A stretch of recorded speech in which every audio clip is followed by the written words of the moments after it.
Good afternoon. I'm Cameron Dean, and this is your LA Report. Today, we're going to the races. The Corgi Winter Nationals is an event that combines two great things, competitiveness and cuteness overload.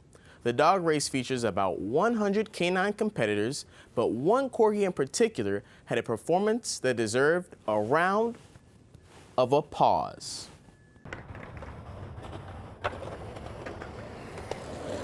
Skating is a sport that takes great balance, body control, and guts beyond any other. I'm here at SoFi Stadium, home to the LA Chargers and Rams, and I am in the midst of African American history and achievement.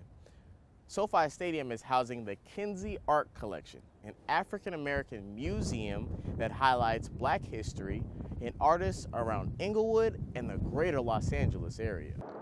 While ASU this year has had a bumpy season, they've established a new culture under Coach Iguano, one with less egos and stronger relationships between players and coaches. He's not only a great player, but a great teammate as well. He's easy to work with, he knows the game, and he's a breeze to work with for the rest of the team.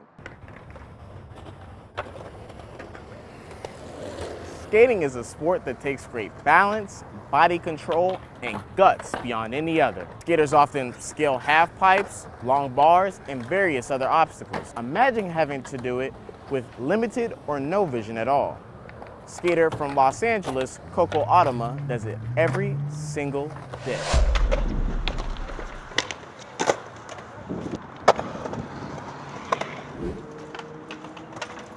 How do you feel about being a blind skater, and what motivates you? Being a blind skater is a weird spot to be in because there's so few of us that when you go to your local skate park, you are the only one. I don't even see myself as blind. I see myself as a skater. There we go. When I feel like I might have trouble learning a new park, all I have to do is send it. When I skate, I use this. It's called a cane. If I go this way, for example, and I believe the parking block is in this direction, and yes, it is, so I'll go around it. And then there should be a box coming up, and I can show you exactly how that guy works. So, yep, right here. So we've got the box right here. So, since I can now tell exactly where it's at and how tall it is, not very tall at all, I could do something like,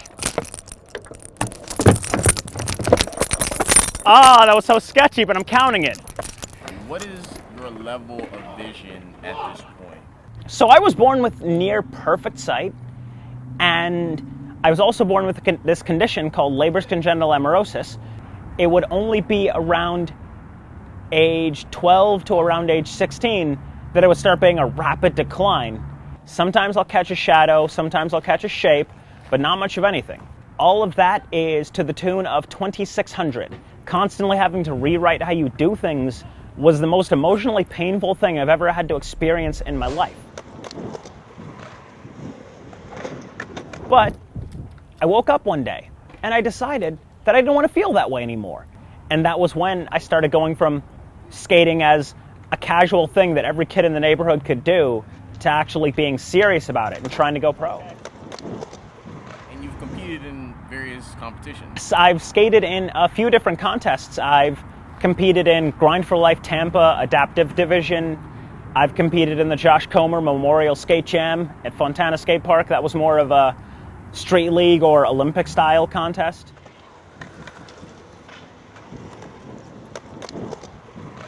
Where do you see yourself in the future? I see myself running an organization that helps people. Not just adaptive athletes, but anybody, because I was fortunate enough to have the support system to go to university, but so many people don't, and they make it so expensive and so hard to do. So if I could help people get to college, help people get into skateboarding, help people unlock their own emotional well-being, that's all I want, dude. I just want anyone to get anything they want.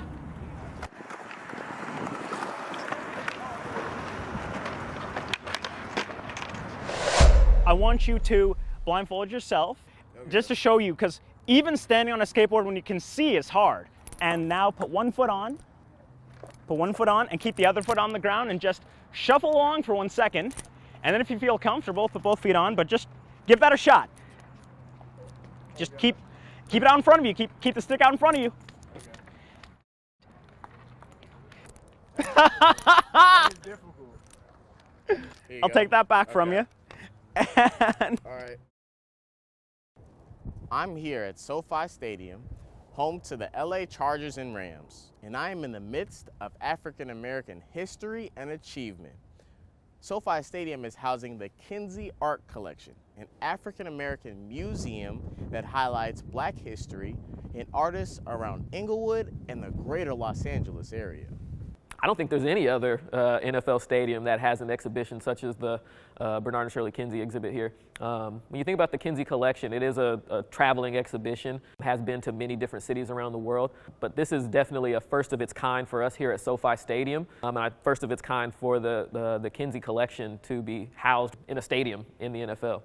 The paintings in this collection are proof that African Americans have had an expansive background in painting and artistry.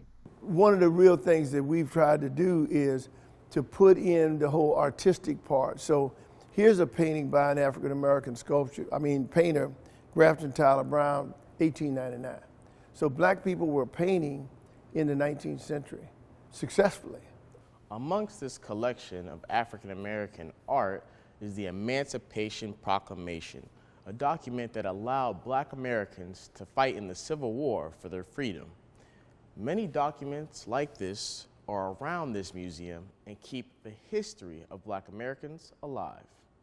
To be able to see that African Americans 100, 200, 300, 400 years ago built communities that created what we know as America today is important in present day generation, knowing that they're not starting over.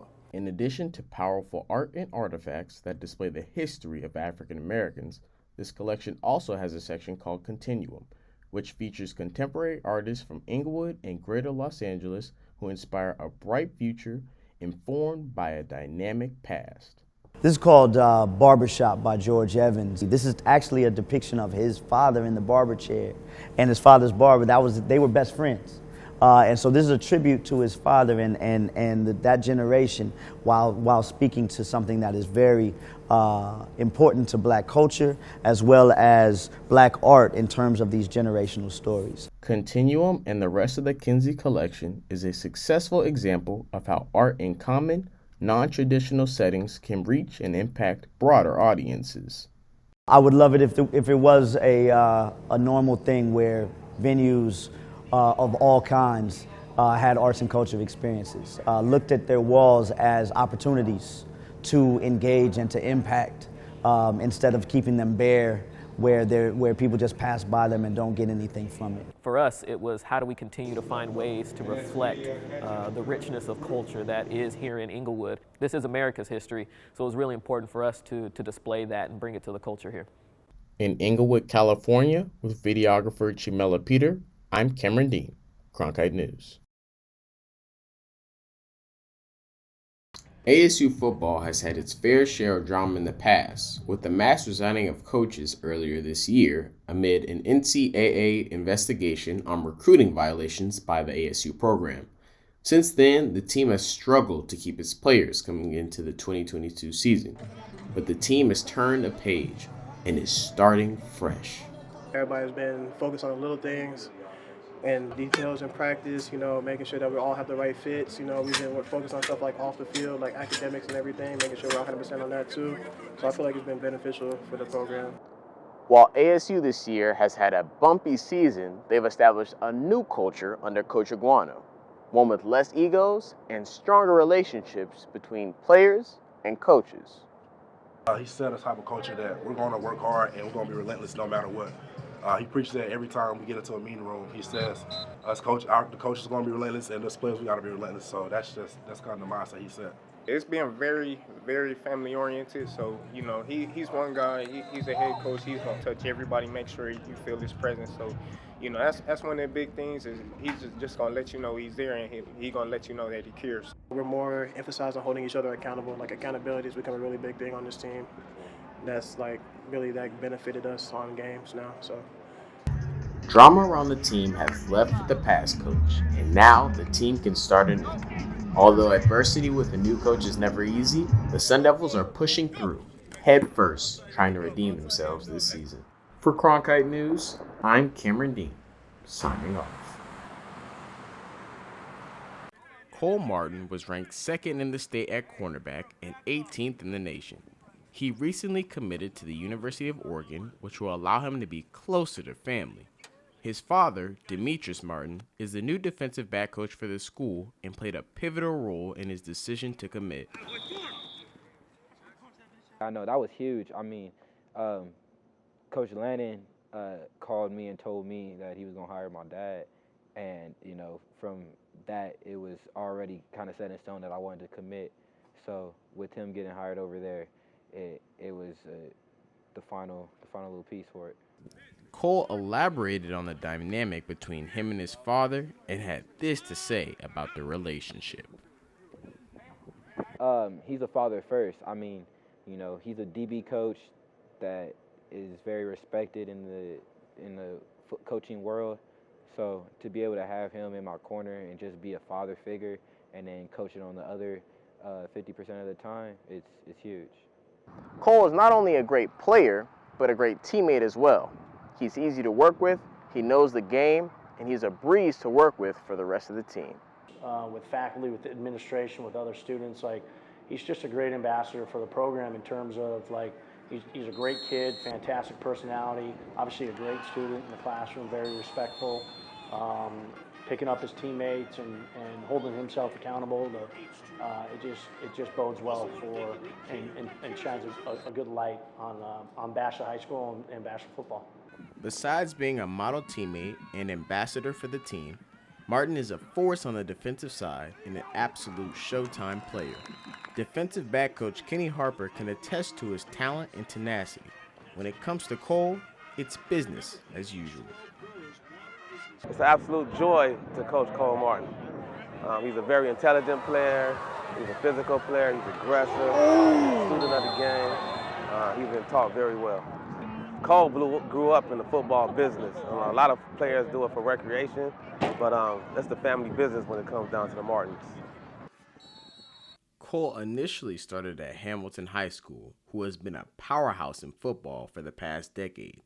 But he wanted a change. He wanted to build something new. That is when he decided to transfer to Basha and be a part of something special. The team is currently packed with talent and has high ambitions for this season. We're hungry. I mean, you know, at the end of the day, we trying to win a national champion or state championship, national championship if the opportunity comes. But, you know, we're just trying to prove what we can really do on the field, and we felt like we didn't get that last year. So coming this year, we're on a whole nother path to, you know, do that. Martin and the Bears have started off strong, currently being 5-0, coming off a 58-0 win over Cactus High. The team has their eyes on the prize and are hoping to end the season with some serious hardware. For Cronkite News, I'm Cameron Dean, signing off.